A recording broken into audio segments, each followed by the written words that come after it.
into this a little bit more, where we really talk about what we're doing and why we're doing it.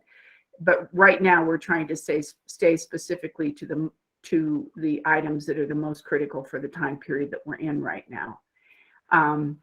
So our greenhouse gas bill, which was passed last legislative session, that was House Bill 21-1303, provided us with an engineering training, and that is Bailey V. Hill. She is a recent graduate of CU Boulder. She is in her, I believe she's passed her, she has passed her first engineering exam. So she is very officially an engineering training. So we're glad to have her on board. She's helping us with our carbon impact, trying to figure out the process and the waiver and everything. Now that, as I recall, does not go live until January 1st, 2025. But go ahead, Rod. 24. 2024. I'm sorry, I'm thinking of something else. I apologize. It's another bill that we're looking at. Anyway, so thank you for that correction. So Bailey's working with us on that. And then you all know Brandon Aites, our real estate programs manager. Chris Swiger, our senior real estate specialist, has left us. He's gone to Florida. He is in the process of taking the bar, and he's trying to decide what his options are, one of which is he's considering about whether or not he might want to be a JAG. So we're really pleased for him. He didn't experience the last two snowstorms, but we wish him well, and we do miss him. And then Garth Braun, our statewide planning program manager, and those of you that are within state agencies know Garth. He has been firmly entrenched in the reimagined state government and the reduction of the footprint that the governor has tasked OSA with doing.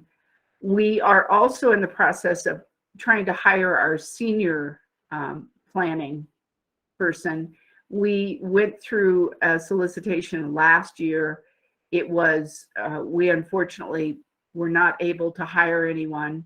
We're going through the process right now. So if you know of anyone that might be interested, we'd love to have them go ahead and apply. And we'd love to talk to them about the position. Kathy Miller is another new grant we just brought in, and Kathy is she is our apprenticeship prevailing wage analyst, and she has a lot of construction background. She's worked for contractors. She's also worked with the prevailing wage program that we're using, LCP Tracker. A lot of you have gotten to know her through the training. That, as you know, with LCP Tracker went live on January 1st. I would like to remind you that it is the law. The unions have been very clear to us that they are going to be watching the implementation, and that they will be very, very interested if someone does not comply. In other words, we really need to make sure we comply, because they have been in close contact with the governor's office, and this is an important one that we need to make sure we adhere to.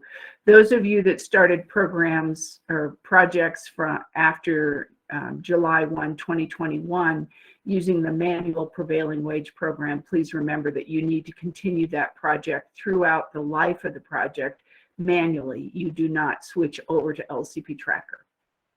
Then Rod Vanderwall, our manager of energy programs. Rod has been incredible, not only with the prevailing wage, but we are also currently looking at an energy an energy executive order. I would note to my OSA members, when you, anyway, so if OSA members could please keep your comments at a minimum right now. It is, if you could do that, that would be great. But anyway, so, and I've lost my train of thought. So anyway, we are working with the governor's office on an executive order that will be coming out. It is currently dated April 22nd, and it is not finalized yet. As we all recall, those executive orders are state agencies are required to comply. Institutions of higher education are not. So just we'll keep you abreast of any changes that come because of that. Tana Lane, our manager of state buildings program, and Tana has been working on her regular job. Plus, she's also been working on an invitation to negotiate for a P3 with partnering with NREL out at Camp George West. She's been working on that. And then last but not least, we have Paula Greenwood, who is our admin, and she's been very helpful on everything, and we're very, very grateful to have her. The only other position that I have not talked about that we are currently advertising for is our the analyst 2 for prevailing wage, and that position we have closed our current solicitation, and we are in final interviews. So hopefully we'll have someone there that will be able to provide backup for Kathy as she moves forward. So next slide, please. The agenda is we have prevailing wage that is not a part of the agenda that we will be discussing. Also, we have some code updates that we'll be talking about, but basically this is what we're looking at discussing. The primary purpose of the meeting today is, of course, your budget request, submission instructions, and updates. Next slide, please.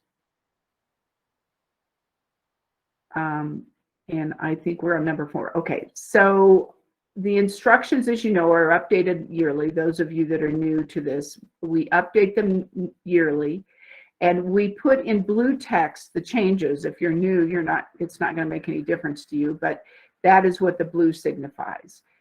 We use red text if it is an important note.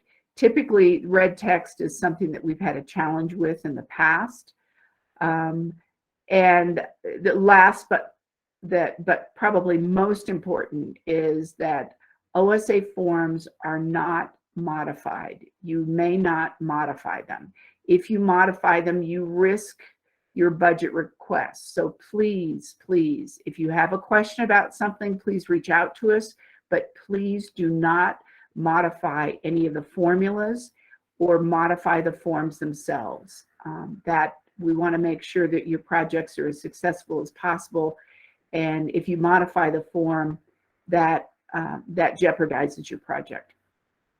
Next slide, please. So critical dates. May 6th is the last date to submit your facility program plans to OSA for state agencies and current year capital project request. June 28th is the date that we must have all OSA site visits completed. We're going to be reaching out to you in the next couple weeks to determine our schedule, and we will be talking with each state agencies and institutions independently, but please expect those. We would like to start our site visits before the end of the legislative session because we're doing so much virtually. We believe that we can do that, and we'll be able to be more complete and more thorough in our site visits. July 1 is the due date for all state agencies CCCR forms to OSA. If you are an institution of higher ed, you will be following the higher ed calendar. So please make sure you reach out to CCHE. I'm sure, I don't know if they've published their instructions yet, but definitely you want to reach out to them and make sure you know what your deadlines are. And then we've given you a week this year. A due date for all annual and controlled maintenance forms to OSA is July 8th. We are trying to be helpful in this regard. We understand that you're dealing with a lot right now. If you're in higher ed, you're looking at the end of your school year, and you've got a lot of tasks, and you've got graduation. We completely understand. That's why a couple of years ago we moved the publication of our instructions out much further, because we were trying to help you.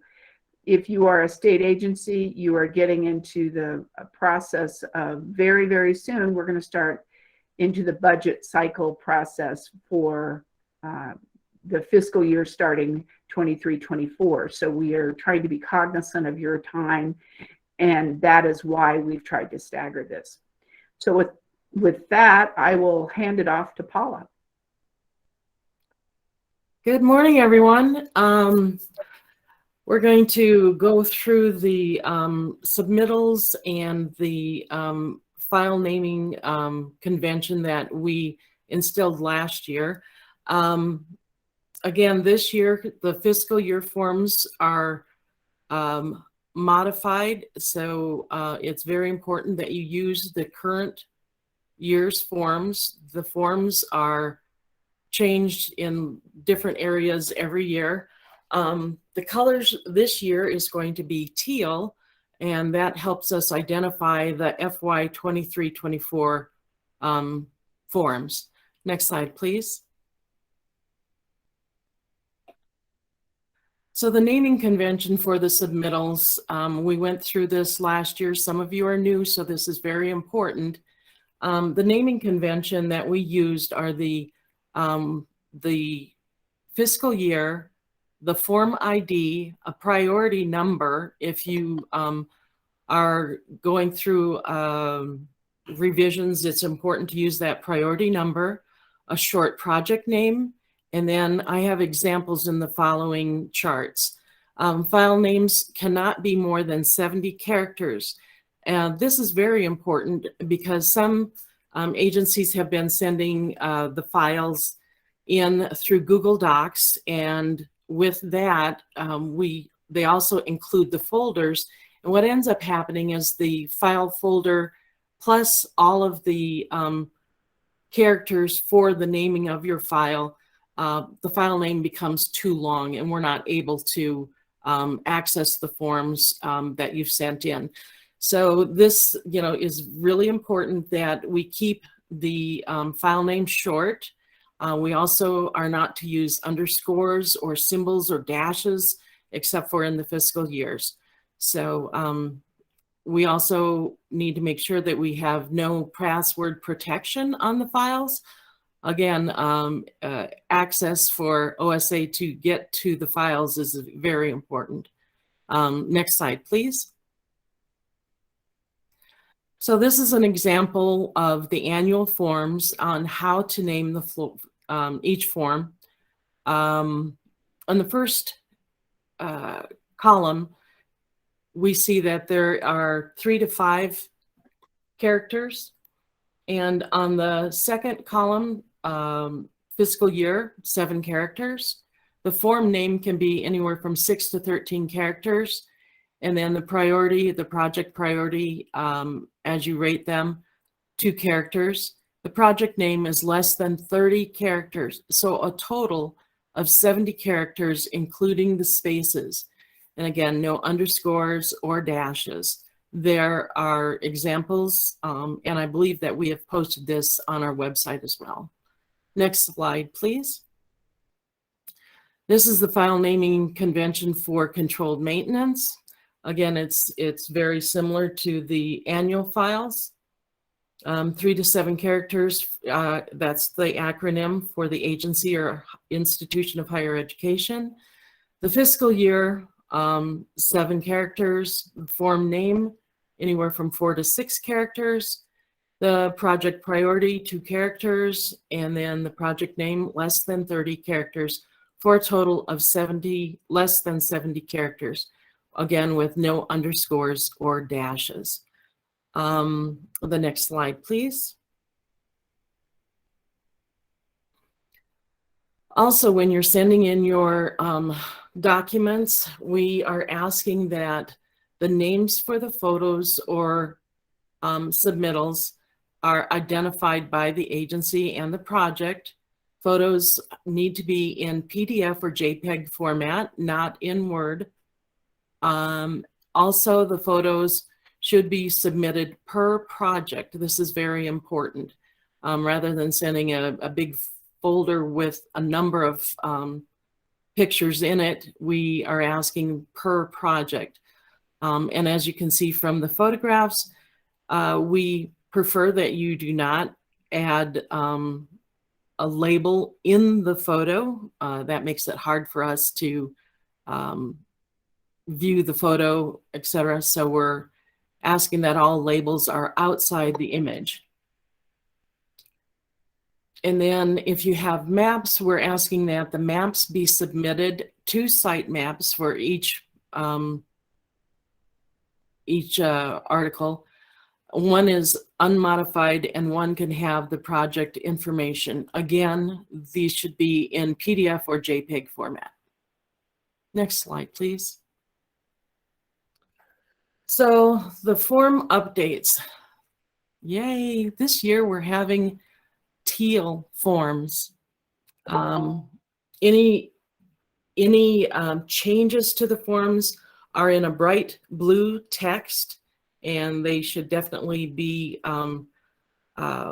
noticed. And we've added a number of different things in some of the forms. And once these forms are completed, and any completed forms and revisions should be sent to me as well as your OSA representative.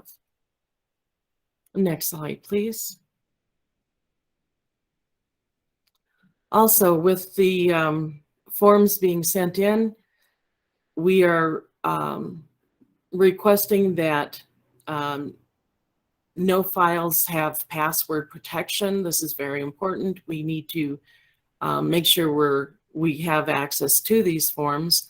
Also, the agencies will be sending the required forms to CCCR to OSPB as indicated within the instructions in section 1.7. And the next slide is Rod. Good morning. Just to remind everyone, if you have any questions, please put them into chat, and Paul's going to monitor that and let us know if we have questions to answer. So again, as we mentioned, we are doing site visits this year. There's going to be 5 of us doing the travels: Tana, myself, and Sherry, and also to bring both Kathy and Bailey some experience in looking at projects and more just general knowledge. They also may join some of Tana's or myself's site visits.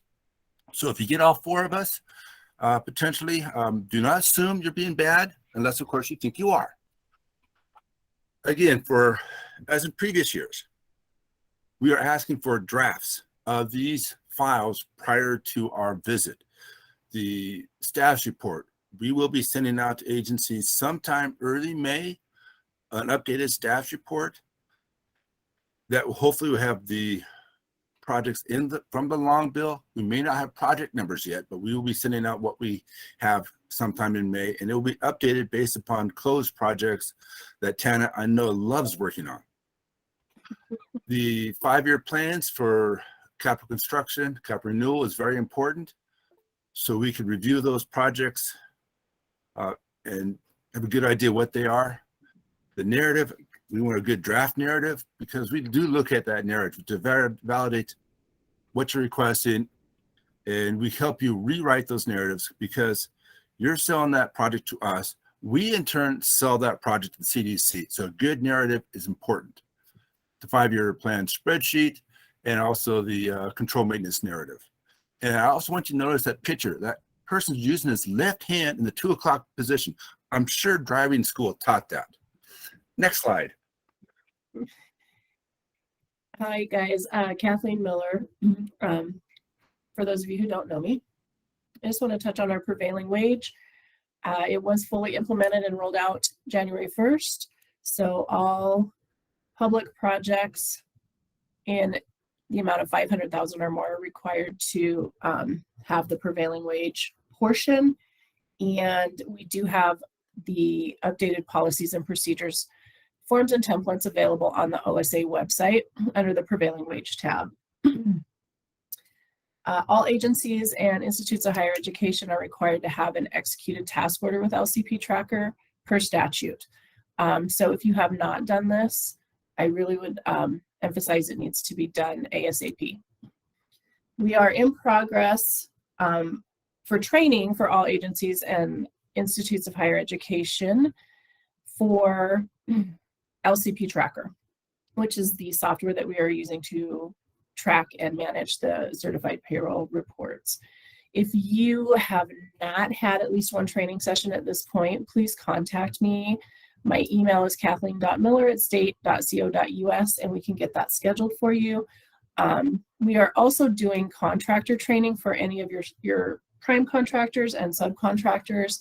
That is going to be available the third Wednesday of every month. And that sign-up sheet is also on the OSA website under the prevailing wage tab.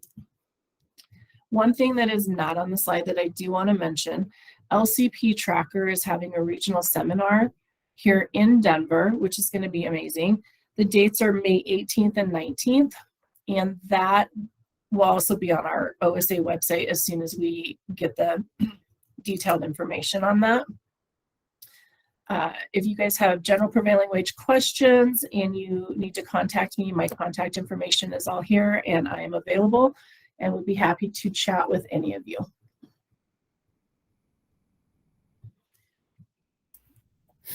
Well, good morning. For those of you who haven't had the, I don't know if it would be the great experience, but yes, I'm Tana Lane, the manager of State Buildings Program.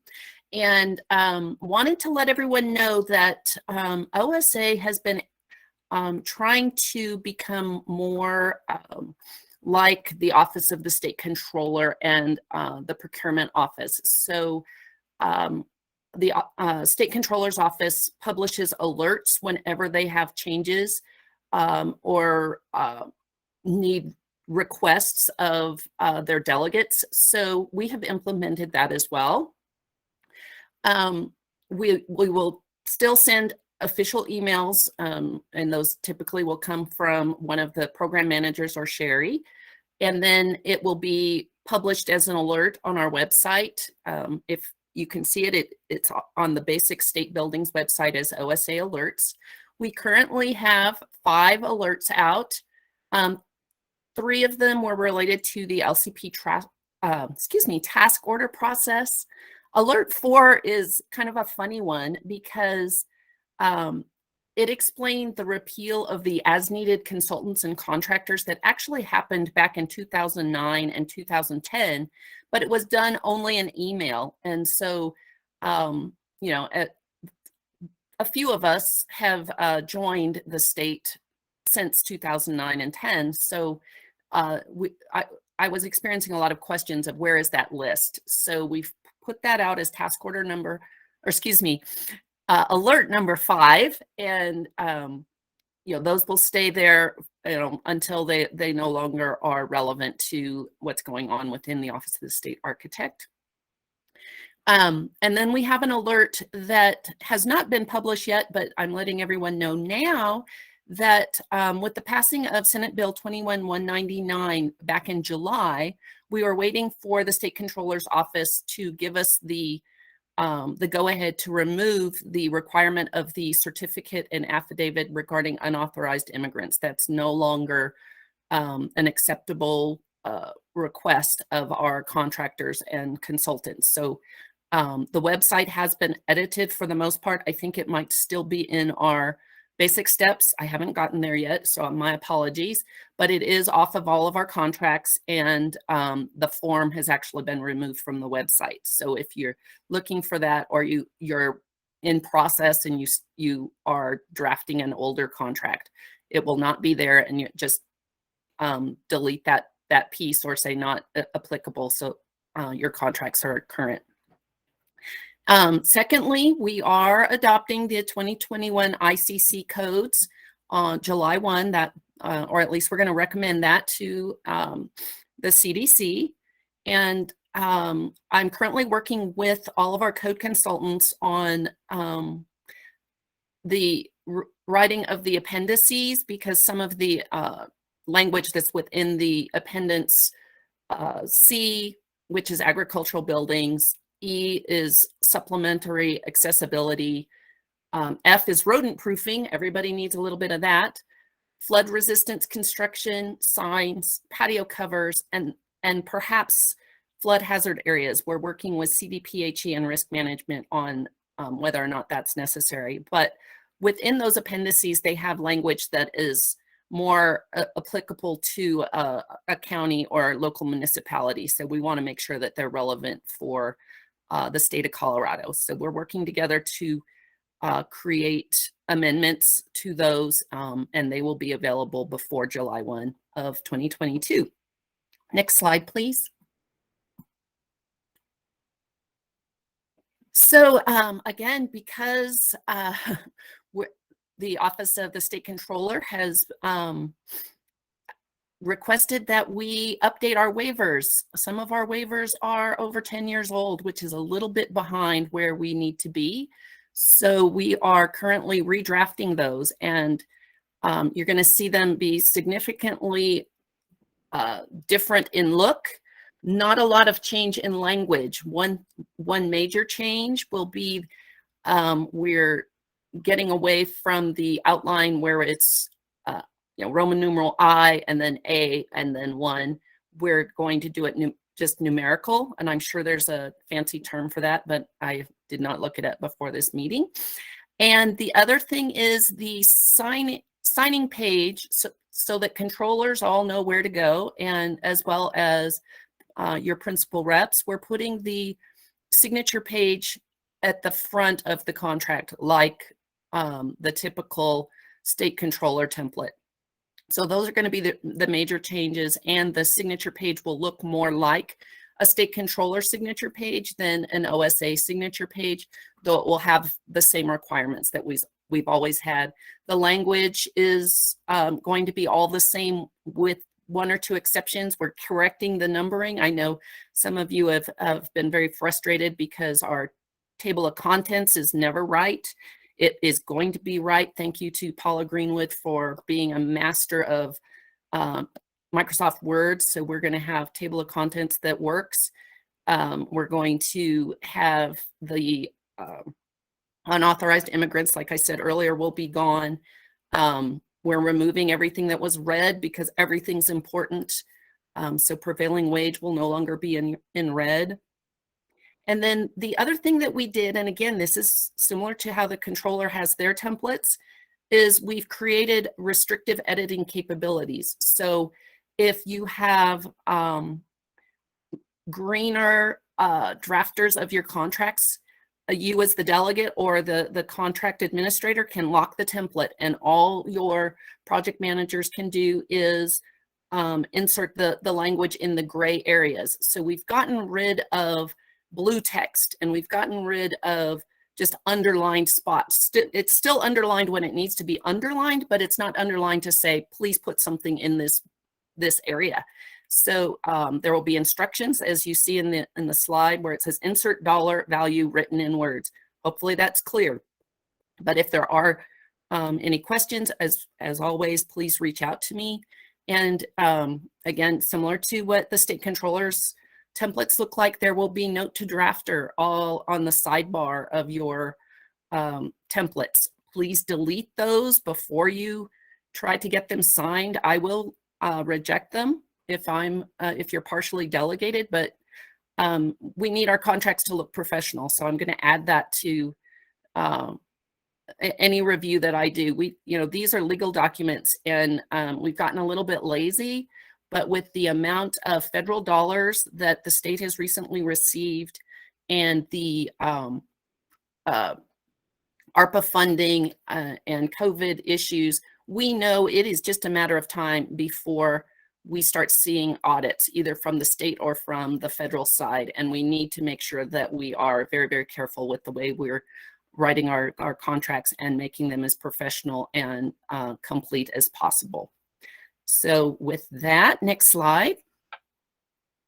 So moving right along to why we're all here, the capital construction and capital renewal forms. I'll just say right now, higher ed folks, you can go get a fresh cup of coffee or get rid of the fresh cup of coffee that you've already drank. We'll be back in about 8 minutes. Please be back for that because I intend to go through the instructions rather quickly, but I know higher ed is not as interested. With one exception, this first slide is the capital construction capital renewal 5-year plan. While that is required to be sent to CCHE, we want to see the draft when we come visit you, and we need to see a copy of this sent with your controlled maintenance. It's on your template that, or on your transmittal form, and it's really important we receive that because we want to compare what your plans are for various buildings and infrastructure and how those might relate to your controlled maintenance projects. So please, please, please send those in to us. It's really important that we see the whole picture of where you're going as a campus and as a university. The forms really haven't changed a lot for the 5-year plan. If you're submitting a revision, we're going to say this every single time, please put a revised date on your form and send it to us, to Paula, and then to CCHE if you need to, and OSPB. Next slide, please. So in your narrative, again, not a whole lot has changed. We do ask, though, don't leave anything blank. We really did not put all of this information in there so that you could leave it blank. We want to have answers. We need answers. It's all important. And the other thing I would add is I noticed last year there was a lot of redundancy in the responses to each section. We don't want to hear the same thing over and over. That's not the intent of each question. So if your drafters have questions on what is OSA really asking here, please either reach out to Rod or I or Sherry and ask what is it that OSA is asking here. It's very important. We've got to analyze these with each and every one of the items that we requested. And lastly, on the where we ask about CR or CM projects that have already occurred, we don't really need to know about everything that's happened in your building. What we want to know is what controlled maintenance and capital renewal has occurred for that specific area of the project. If you've put in your sprinklers and you're renovating the whole building, that's probably relevant. But if you did a boiler and you're now going to just do a classroom renovation, that's probably not all that relevant to the classroom renovation. So please consider that rather than giving us a 3-page list of all of the emergencies and controlled maintenance projects you've done that may not have anything to do with your particular project. So, you already switched slides for me. Okay. Life cycle cost on this page is not necessarily the same as sustainability. This is one of those areas where we see a lot of duplication in your responses. We want to know have you analyzed the return on the investment? Is there a reduced cost of maintenance, and how long will it be before you have that return on investment versus, and payback? Let's see. I can't see the slide very well, but on your operational master plan, we're not asking for a full operational master plan and pages and pages of what that looks like. But we want you to demonstrate that you've considered that you need additional staff for a new program, or that this capital project or capital renewal project, for some reason I can't say that this morning, is going to provide efficiencies. I think back, Human Services, for example, was renovating a kitchen, and their old kitchen was so inefficient that they needed, 15 more people than if they built a new kitchen and, everybody wasn't on top of each other, and they would build inefficiencies with their staff. So that's the sort of thing that we're looking for in your operational plan. Because again, OSA does not review operations. We want to review your facilities. And then lastly, when considering your schedule, you need to consider the point when the long bill is signed.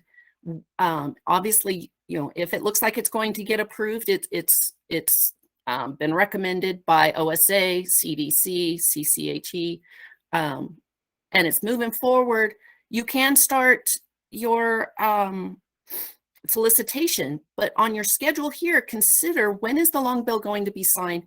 That's when you can contract and work your schedule from there, considering your, the 6-month rule requirement still stands, and it's from when the long bill is signed, not from July 1 when the operational budgets are approved. Next slide, please. Again, this one hasn't changed much, but until I get down to accessibility, the accessibility costs are a new requirement based on the executive order that was signed. Oh, it's been signed, I think, in July, but Sherry might correct me on that one. But it is required of all projects, and we'll talk a little bit more about that in controlled maintenance. But we need to make sure that your accessibility costs are included in per the IEBC. They don't need to exceed 20% of your alterations of your primary function, but they do need to be there.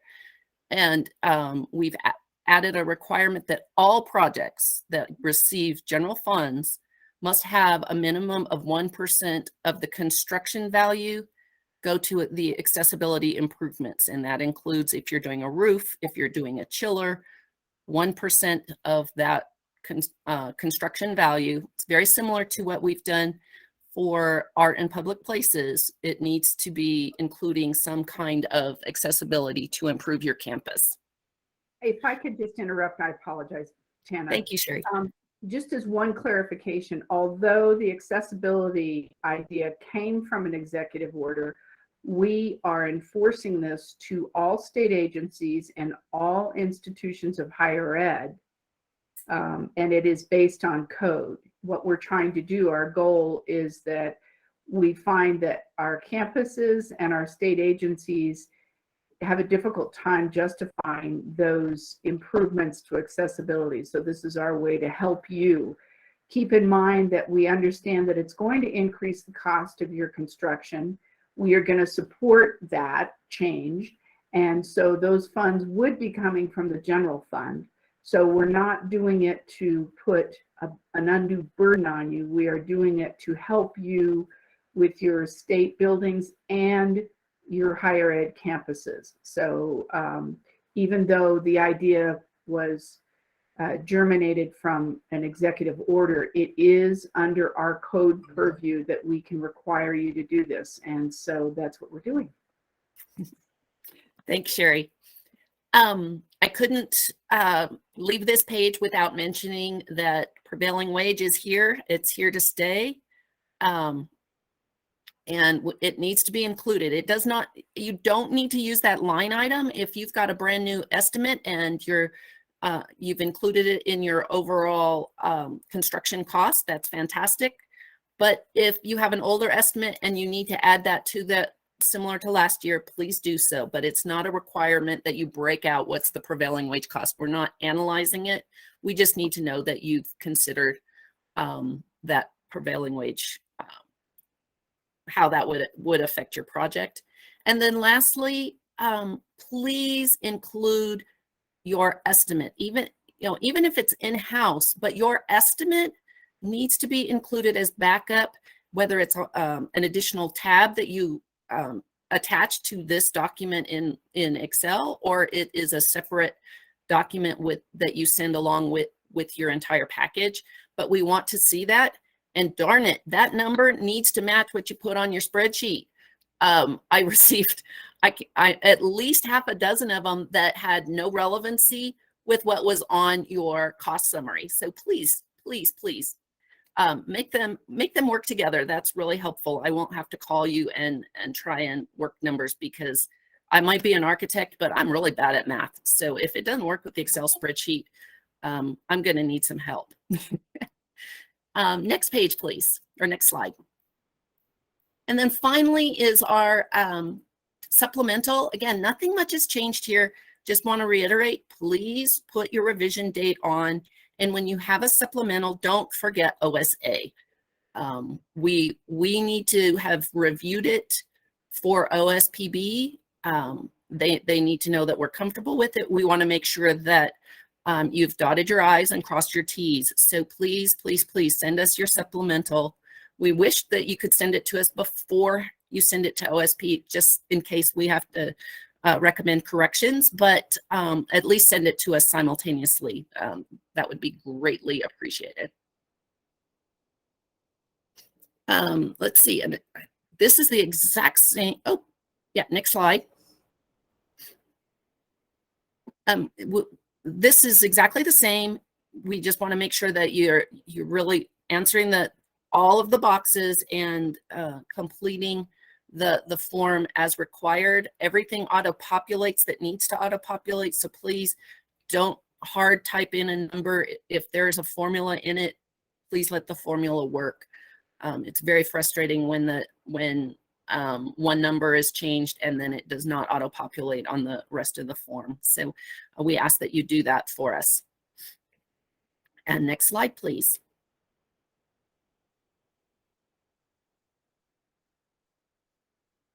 Let's see. All right, so I hope that all of our higher ed folks came back. I hope you got to hear Sherry explain that you are required to do accessibility. And universities and community colleges need to send their 5-year plans to us. That's while this is showing the transmittal form for state agencies, it is required of higher ed to send us your 5-year plans. Please provide the quantity of requests that you have in that second line there. We want to know, do you have 2 requests? Do you have 10 requests? Please don't put yes or no. We want to know your number there. We want to have a cost summary with every narrative. I think that goes without saying. Let us know if you have any supplementals.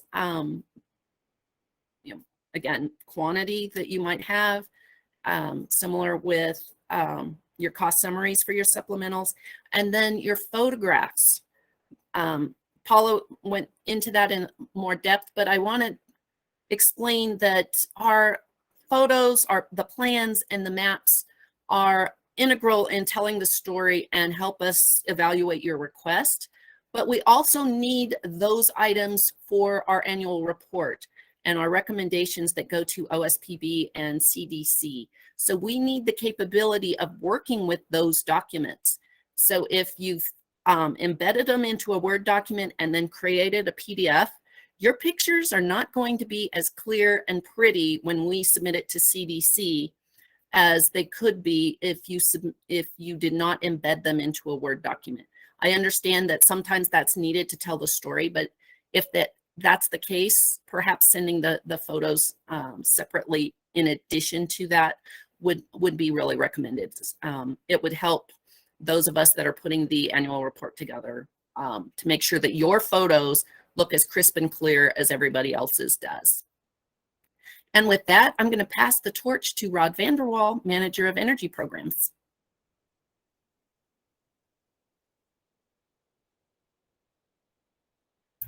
Next slide, Kathy, please. Okay. The 5-year plan. I mean, this really did not change much, but I do want to highlight a few items on here. For all phases of a project, if you have a multi-phase project, they all are on one row. The second, third phases should not be on the second or third row. It makes the math difficult.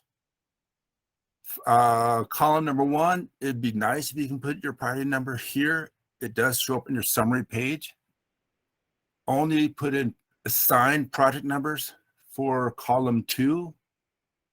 Number 4. There are a few agencies who like to add into the project title the descriptions of the phase. We just want in here, we're replacing the boiler or replacing the boilers in 3 or 4 buildings. We do not need to see phase description is this building, phase 2 description is this building. That information is in the narrative. This one just be the title and the number of phases. Some projects, comment number 5, some projects may start in year 4 and it's 4 or 5 phases. So if you need to put a dollar number outside of the print screen area to make sure the total and the total project cost adds up to the total project, go ahead and put it out there, make sure it sums properly across the row to make the total project work. Again, we only want whole numbers in here, no cents and stuff, and we don't want any links to any other spreadsheets. Next slide, please. This, again, I'm going to restate that the first column is your project prioritization. We do need you to fill in that first column. The other issue is some agencies forget to enter the operational criteria or the priority multiplier information. That is your information. What do you think this is? Is it a 1? Is it a 2? Is it a 3? It can only be a 1, 2, or 3. Can't be 1 and a 2. It's based upon the most critical parts of that project and the cost of the most critical parts of that project. The next 3 red arrows, again, that's from last year. It's fine. We're not going to restate it. The last thing, though, if by chance your project has other funds, please give us a call and we will help you modify this spreadsheet in the 5-year plan spreadsheet to show how other funds roll into a 5-year plan or a project cost. So we can really see the full picture on this page. Next slide. The narrative. We didn't really change much, but I do want to emphasize the 4th bullet here. The narrative needs to explain the problem. It needs to be in detail. It needs to support the criteria that you're promoting or trying to push through onto us. It needs to help sell it to us. And as I also said, we need that narrative to be sufficient enough to help us sell it to the Capital Development Committee. We look at that. We add information from other parts in the narrative to help us write our description. Next slide, please. The description of the phases. This is where you add what is the phase issue? What's phase 2 going to do? What's phase 3 going to do? It's important to do that. This does not go into the 5-year plan. It does not go into the summary. Your phase description goes onto this page. I also want to note that some agencies will do 3 or 4 elevator projects or 2 or 3 mechanical projects. I've noticed sometimes the description is the same for all those projects except for the building name.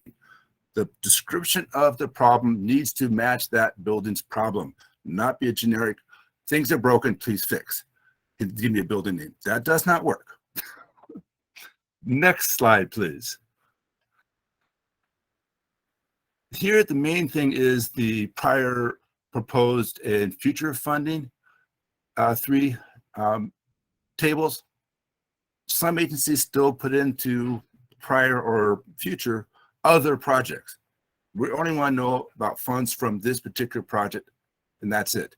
And as Tana highlighted, that proposed schedule down the bottom does need to include your when you want to start the selection process, when you anticipate signing the contract, based upon when you get the funds and the 6-month rule.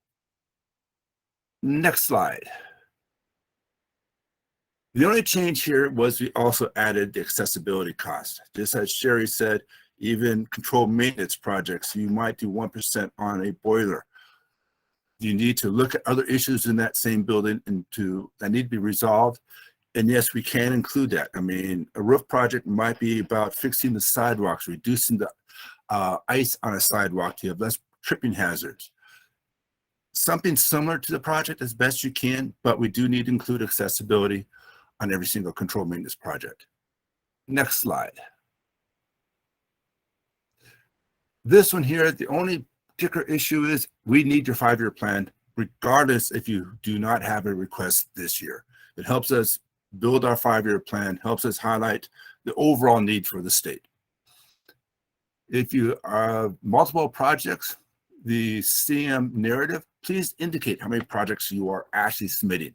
So we can look at, you're saying you got 3 projects, we look for 3 narratives, 3 cost summaries, and photographs. Next slide. That's it for control maintenance. I don't see questions. Next slide is annual forms. And I think we're back to Tana. There, I unmuted myself before I started talking for once. Okay. My favorite part of the instructions, not because status reports are fun, but because they're a tool that I am required statutorily to use throughout the entire year. So I'm passionate about this. First, I want to make sure it's clear that all cash projects over $2 million are required to be reported to OSA because we are required to report them to CDC. That's not an option. And we want to, you can put your own project number on there. That's perfectly fine in column 1, but got to have them. The first row obviously is, excuse me, I lost my train of thought here. For state funded projects, 1 row per fiscal year of funding needs to be provided for that project. Please don't lump in all of your multiple phases into 1 line item. Your project title has to be what's on the long bill, not what you called it on your narrative or your budget summary, but what either the state controller's office provides you or how it is on the long bill, but not anything else, with the addition of phase 1 of, phase 2 of. For state funded projects, please don't edit the original appropriation value. Obviously, there's going to be transfers. We want to see the transfers in the column called notes. That hasn't changed from last year, but clearly there were folks not listening last year, so I got to state it again. If you receive a supplemental, a supplemental is essentially just like an additional phase to the project, even though it's part of your phase that you've already been funded. We want to keep it separate, and you can put NA where you need to put NA, but we want it as a separate line item. And as I already mentioned, anything that's cash funded over $2 million, please provide a project number so that we can track it throughout the life of that project. And the long bill, some of you have been really paying attention and know that we're looking at a significant number of projects being funded this year. We want to make sure that they are on this spreadsheet. When the long bill is signed, even if it's signed in June, which, as it was, last year, when that long bill is signed, that's the minute that this project clock starts ticking. So we need that to know where you are in the process. We need to know that you've thought about it. Are you in startup? What is your schedule? You've provided a schedule to us last year as part of your submittal. If you haven't revised it, or you've just started and you didn't have anything to do with the project, put that schedule in there, but don't leave anything blank. Put NA if it's NA, but don't leave it blank. I'm going to get a little bit tougher this year because I don't have to build COVID hospitals or tear COVID hospitals down. I want to make sure you've really put some energy into the status report, because it's painful for me throughout the year to have a lot of blanks. And then I'm going to come to you in October and ask for it again. It just, if you do it right the first time, I won't have to bug you quite as much in October when we get ready to publish. Next slide, please.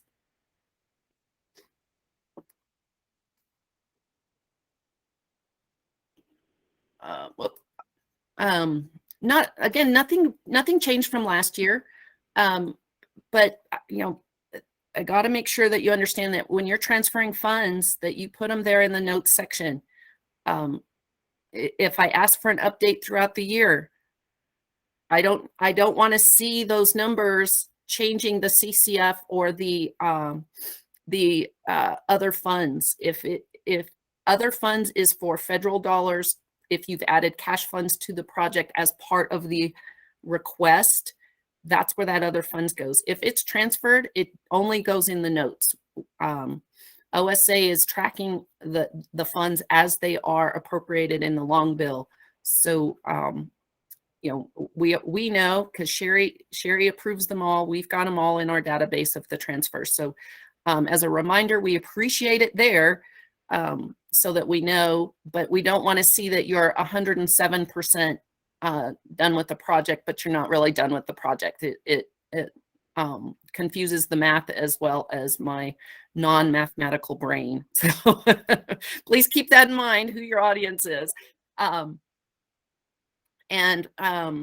Also, what is your project delivery method? We added that last year, and that's still really important for us. We do get asked on occasion how many projects are in an integrated project delivery, or why is this project not spent down like it should be? And if we can quickly look at the project delivery method, we can understand a little bit more and explain to others without having to dive into your project and ask you a lot of questions. If you've already got it there, it's a simple thing for me to go to your status report and help an individual or agency understand where a project might be. Next slide, please.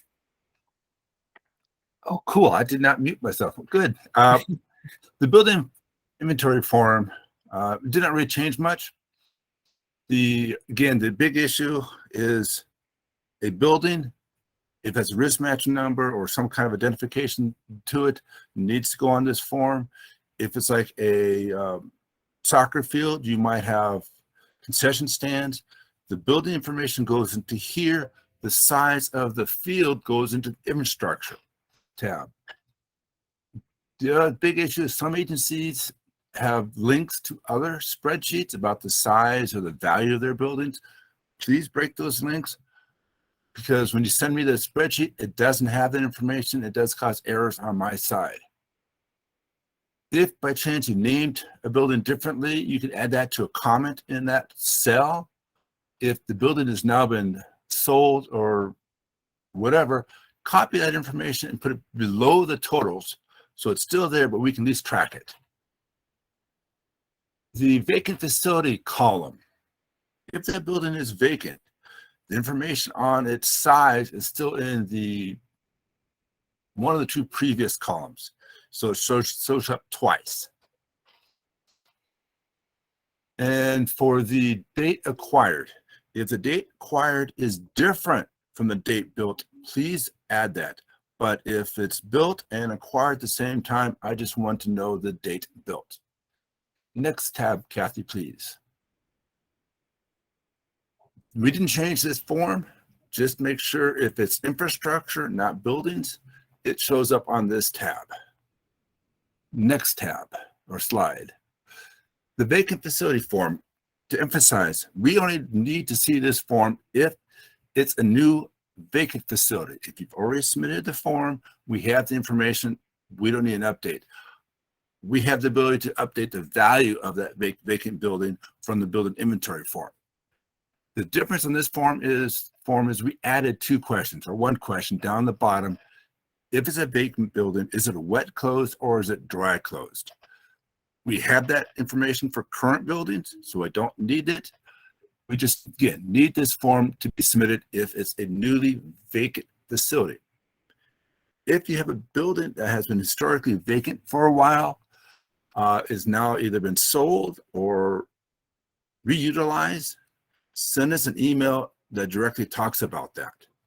And make sure you send it email to Paula, Tana, myself, and Brandon. Not that he wants one. Next slide, please. No change in this form. But again, we still need this form on an annual basis due in July. Next slide. Oh, this is the last slide. We're 3 minutes. We're doing pretty good on time. Again, down here, if you have multiple vacant facility forms or you're doing multiple acquisitions or EPC or high performance forms, please tell us the number so we know how many files to look for. The other thing is we did not talk about, but we did not change, was the asset management strategy plan form. Please, we still want that one updated and resubmitted July 1st. Any additional comments from anyone before we do closing by Sherry? I think we need to answer some questions. Why don't we do that now? And Paula, I believe you were going to monitor the questions, correct? Right. Jim Beach with CDHS has a question. We keep adding costs such as accessibility and prevailing wages to projects, but haven't raised the 2 million cost limit per phase. With inflation as well, will this limit be increased as well? And that's an excellent question. I really appreciate that. We are looking at our limits right now with the state controller's office. You make a very good point.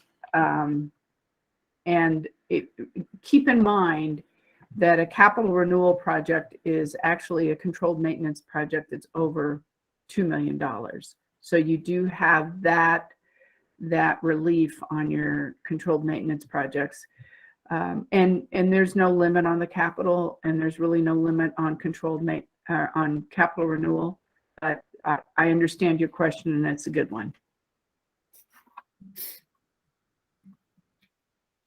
Okay, earlier, David Gerard had asked about the naming formats, and he said it appears to be in line with last year's file format.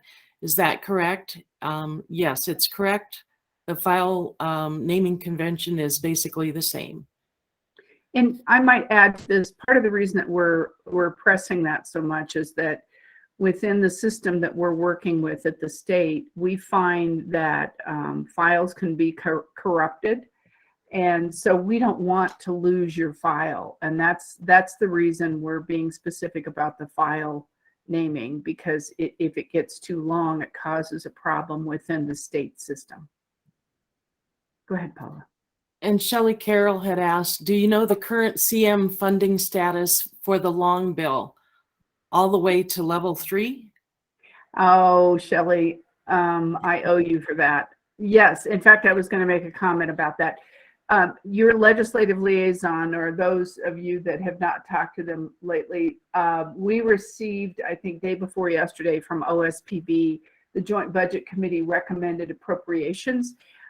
Keep in mind that because this is an election year, and also we're just coming off of a year where there was redistricting, and those of you may remember that I served in the legislature for 6 years and served on the Joint Budget Committee. When you have an election year and the following year after redistricting, it tends to be a lot more volatile. There's a lot of anger, there's a lot of competition, it's politics.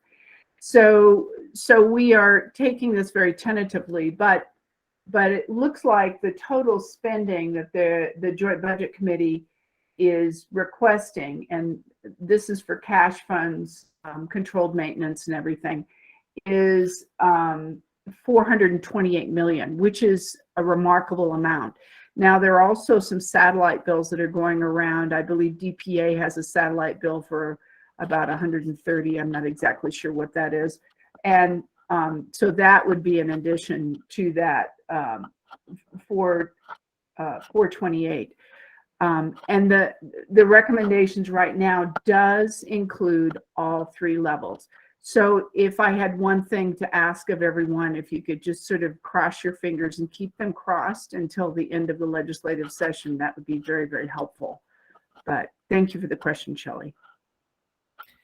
Then Julia Fitzpatrick asked, 500,000 construction cost, not project, correct? That is correct, Julia. Thank you for that clarification. Yes, 500,000 for the prevailing wage on construction costs, because your soft costs, in other words, your consultancies, are not considered a part of prevailing wage. And then for the apprenticeship training program, again, that is triggered at $1 million, and that is construction costs, not soft costs. And Julia also asked, if you're doing a boiler, the 1% could be spent on bathrooms or other areas of the facility? That is correct. I believe Rod used the example that if you're doing a boiler and you wanted to use it on site improvements, for instance, if you had sidewalks, or some of our facilities are higher ed does not have sidewalks. So for ADA, you could use it on a sidewalk project. What we're trying to do, the goal is to just chip away at everyone's accessibility backlog. We find that there is a true backlog, and it's very hard for you to justify to your folks when you want to do accessibility. There's always some greater need, and this is our way of trying to help you take care of that need.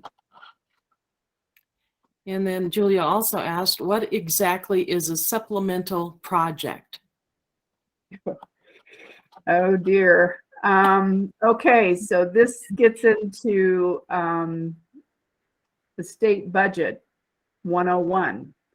A supplemental project is a project that is requested outside of the standard budget process. In other words, there is a bill that is run every February that basically is all of those needs that have accrued that need to be taken care of in the second half of the fiscal year. Department of Human Services, for instance, or DOC is another great example. If a need has occurred, then that supplemental would be approved. And this is where, when I was serving, my husband, when I'd come home at night, my husband would say, I'm having problems sleeping. Tell me about your day, honey. And he was out in about 15 minutes. So if I lose you, I apologize. But a supplemental has very strict requirements. There's also another type of supplemental that's an emergency supplemental, and I won't go into that right now.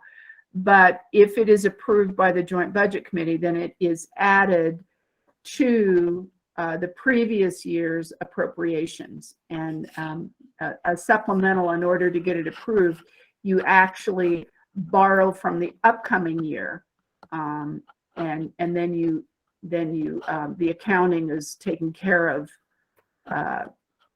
with the next long bill. So the supplemental, when you've borrowed from the previous year, then that is included. And then, or excuse me, when you borrow from the next year, when the long bill is approved, that reimburses the previous year for the dollars that were spent. If that makes any sense. If I've confused you, call me and I can confuse you even further. But hopefully, the fact, Julia, that you've not had to deal with a supplemental is incredible. Okay, and that's all of the questions that we had in chat. Great. Well, there are a couple other things I happen to think of. When we were talking about the carbon impact and the work that Bailey and Rod are doing on that, and I'm very grateful to both of them, we are working as fast as we can on the carbon impact. My concern has been from the get-go that a lot of state agencies in higher ed, it takes about 5 years of planning before you actually turn dirt.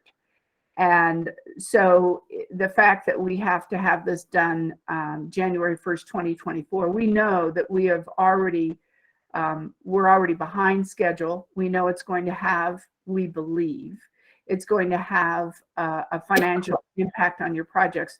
So because of that, we're trying very, very hard to get that work done as quickly as possible. We ask for your patience.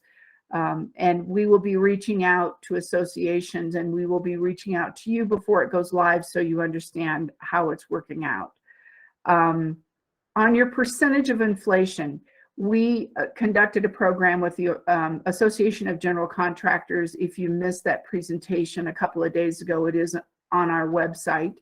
But one of the issues that were brought up as far as the percentage of inflation on your projects this year has probably been, the last 2 years have been something I never thought I would see, and I hope I never see again.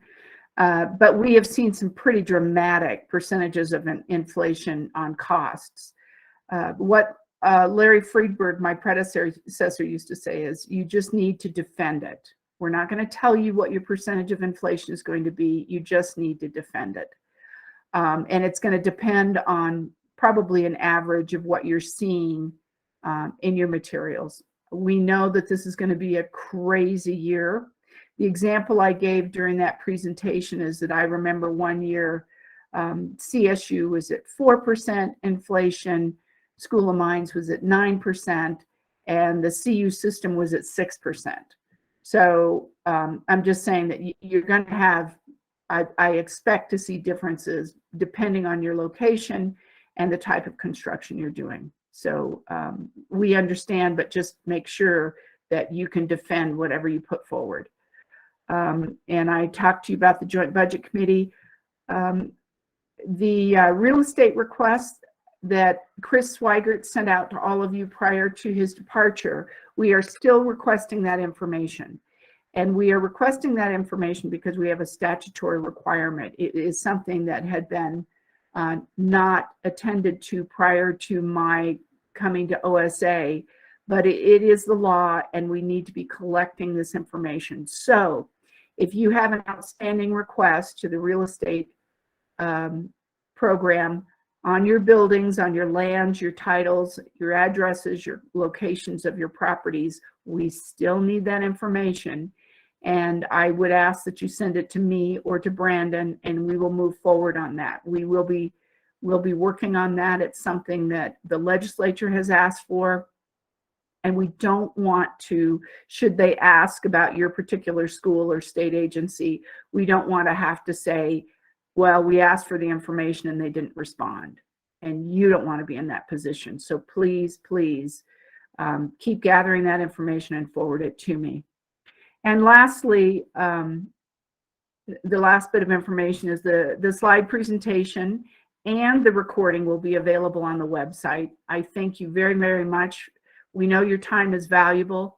Just so you're aware, the state, Rod did a calculation the other day, and the state of Colorado, the Office of State Architect, oversees $1.8 billion worth of construction every year. That tends to be our average. If you're an institution of higher ed, this doesn't cover all the stuff that you do that's under our purview. And the same goes to state agencies. So we know our actual number is much higher.